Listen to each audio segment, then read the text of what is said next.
Now, do you take away anything from Iman being a man who was formerly an NBA, wanting to take away from the woman, in this case, Teyana Taylor, which normally in this case is always the opposite way around? Do you take anything away from that? I don't like it when both people have decent money. Yeah, I don't like it. But you don't like it from either side. You don't like the woman taking away from the man, or the man taking away from the woman. Correct. That's where I stand on it. Okay. Now, if there's a legitimate disparity, if he wasn't an NBA guy, if he was like an Uber driver that she took a liking to, and whatever, and she's making whatever $1 million a year, like I get, like, and he's gonna have the kid with him as well, and like again, same principle. If there's a huge income disparity, and it would materially affect the quality of the child's life when they're with the lower income partner or parent, then there should be some attempt to balance that. We have this Iman thing, right?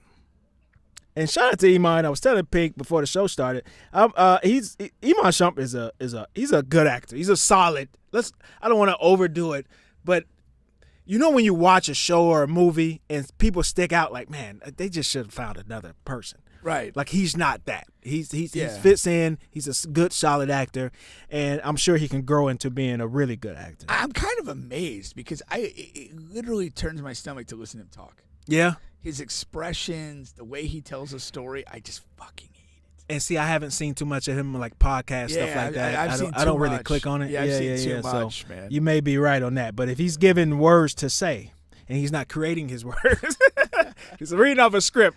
His memorization is really good. I'll tell you that. I might have to no, watch check it out. something. Check it out. Trust me. What show is he on? That's the that's the Power Book one of the Power 17, books. Chapter 4. Yeah, one of the Power books, 50 Cent Power books. He got out of control with Power, man. It really has. He's canceling 2 of them, right? Good. And he's moving to something new. Yeah, pare it down, man. But those actors are like they're not happy about that. Of course they're not. They got steady work, and now they don't.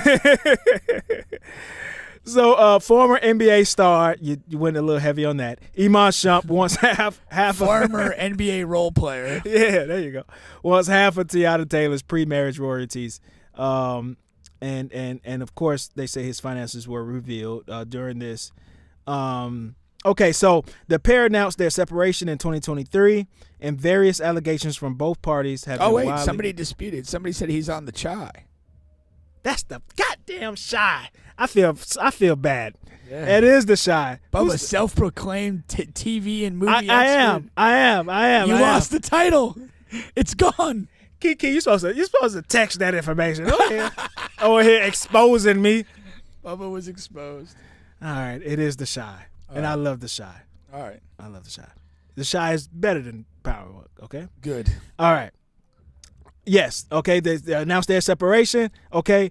And let's see here. Sources tell us that that in court it was revealed that Iman has asked the judge to give him half of Teyana Taylor's royalties from projects before they were married. Now, the thing is that Iman helped her on a couple of those projects, like he helped write and things. Oh, did he? So that's another before piece. their relationship or marriage. Yeah. They're probably still smashing. Yeah, exactly. All right. Now. Let's collaborate.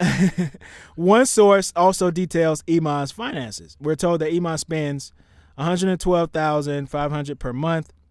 That is said to include over $14,000 per month on eating out, $14,000 on his podcast, the one you said is not that awesome, and over $6,000 per month on his video music production. Okay. However, sources tell us that he requests to pay $8,000 per month in child support. Okay. He requests to pay that or get that from her? No, that he requests to pay. Oh, so they're trying to paying $8K. Yeah, and okay. they put that there to outline, like, okay, he's spending all of this. He's spending $6,000 a month on video music production. He's spending over $14,000 per month on eating out. You know what I mean? Yeah. But he's only that's the way they framed it. He's only wanting to pay $8,000 on child support. Okay. How much money does this kid need? Like, seriously. Yeah. We don't. You too often you don't look at that. Yeah. Like, you look at it like, like, what does the person make? Let's just take away. That's punitive. Yeah. That's not pragmatic. Like, pragmatic is, what is the cost of this child? And there's a reality with this couple. I mean, they both have a decent amount of money. So it's not like, somebody is jobless and the other person's bringing in $2 million a year, and you want to find a balance so that you're not, in a trailer in DeLand when you're with your mom, and that you're in, Windermere with your dad. Right. I kind of get that. But it's like these people have a good amount of money. You don't measure like what the cost of the child is by how much he spends in other categories. It's just not the way to do that. You're saying it should be predicated upon how much each child needs. Right. So you want to change. I think I'm with you on this, right? So you want to change the law to how much does each individual child need, and whether you're whatever Bill Gates or whether you're Michael Johnson, who's the truck driver in Tampa Bay, the Florida. Olympic gold medalist. Okay. Oh yeah, the guy driving a truck. I forgot it. Yeah, certainly to a degree. Like that's what I'm saying. To a degree. So you're like, because here's the reality. Like the mom has her money of her own. He has money. So it's not like you have this crazy disparity. Okay. When the child or children is with their mom, there's already a solid lifestyle going on. And then when they go with the mom, there's a solid lifestyle going on. On both sides. Yeah. So what we're creating there, like that money's not needed. When there's Each when one both of parents, these people could independently raise a child from a financial standpoint. Okay. Like you are talking about a different dynamic. Like if somebody gets married, tells the woman not to work and be the homemaker, and it's that way for 10 years and her career loses any traction, and he's maybe he's a guy who makes like 1.5 a year, and now there's a divorce. It's like, well, she doesn't have much earning income, and so when she's out the door, if you're not providing a good amount of child support, the kid's financial circumstances change quite a bit when he's with his mother, and if she gets primary custody, the course of his life could change. But that's not what we're talking about here. No. And they're trying to make this argument, this guy's spending $14K a year on food, or a month on food, and he's only going to pay a little more than half that for his kid. It's just, it's dummy math. Now, do you take away anything from Iman being a man who was formerly an NBA, wanting to take away from the woman, in this case, Teyana Taylor, which normally in this case is always the opposite way around?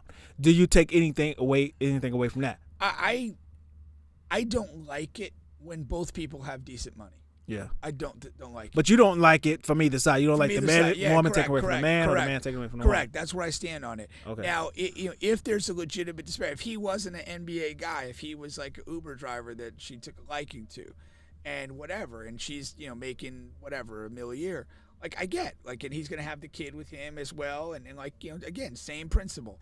If there's a huge income disparity, and it would materially affect the quality of the child's life when they're with the lower income partner or parent, then there should be some attempt to balance that.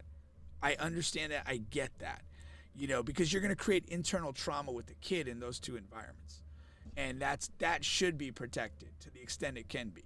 But when both these people have a good amount of money, you don't need to be haggling under this or that.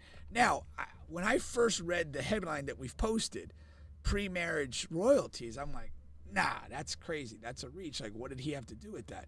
But if he actually was involved in making, records or whatever that made that income, that's a different argument. And really take this out of a relationship and make that a business dispute. Yeah. Because if you had something to do with that you weren't compensated for, like that's no different than like, if you're producing a song that I'm recording and I'm cutting you out of the deal. We have a business problem. We don't have a relationship problem. Yeah. And that's why people need to look at stuff for what it is. Yeah. Stop putting this craziness into a relationship that just went bad. But I think he'll get burnt on that, because I'm sure none of that was discussed, and they were like whatever, having sex together, but not married. And he just threw her some lyrics, maybe threw her a couple of beats while they're smashing, and nothing was written out, nothing was signed, no business. And it looks, it does. It looks petty. It looks bad. Yeah. When you're years down the road, say, hey, I want to get paid with that. Why didn't you want to get paid when we're together? Like, why don't we make this a business and not something else? So that he's definitely not on a good footing, I think, either way. Yeah, either way. Yeah. Either way. You had something else? No, because I was gonna say, when you was talking, you was like, well, yeah, what if he was an Uber driver? Uber drivers, they put it into it, but I was thinking like, man, should they shoot their shot if like a star gets in their car? it could be a tad bit risky because you have the ratings. But I don't think like a star rating would mean more than the next average person. I think you just hit 5 stars or 1 star or whatever and put your little thing in there and that's it. What type of shot are you gonna shoot?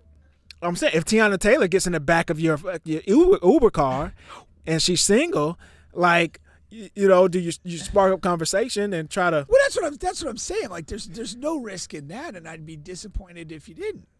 Like if you're driving an Uber or whatever, and like somebody gets in the back that is the appropriate sex for you to engage in, like you're gonna flirt, be a little charismatic, see if you get a vibe. Like that's not doing anything wrong. Some people don't like to be talked to. And then I imagine stars would be even a little extra if they're identified once they get in the car. I think like it's like any human interaction though. You just gotta read it. Yeah. Like there's gonna be plenty of stars that they get in there. They're not looking at you. They're not engaging. They're giving you every nonverbal sign that I'm not here to chat with you, and you'll get that. There's another another situations where they get in the car and like whatever. They've been just stuck in their life for the last 24 hours, and it's like a 30-minute ride to the airport. They get to cut loose and be like. It just is what you're reading that, and again, it's just like, you just got to read the room on that. Yeah. But that's with everybody. I mean, sometimes you get in a car and you're having a bad day. You got a million things going on. It's like you don't need to talk to the driver or whatever. It's like I'm not in the mood for that. I've got stuff I've got to do. Yeah. But other times you might have time. Like Yeah. It's just not concrete. Like we talked about too. Like sometimes when people like. Maybe they got some music and they see a celebrity on a chance. Like you got to take the chance. Yeah. But you got to read the clue. If the person's just not down for any of this, catch quick, keep it moving. If they're going to engage you and what do you got to hear? Can you sing something? Can you rap something for me? Like take the shot. Man, now that's a perfect thing. You're an Uber driver and you're a musician, whatever. I'm sure they're out there. Pop that thing in, man. Yeah, for sure. Don't even say it. Don't even say this is me. Yeah, no. Bob it in. And, you check the review, see if they're bobbing a little bit. Hey, Bob, we're in business. We're in business, man. Yeah, man. Oh, man. I like that. I like that. I do like that.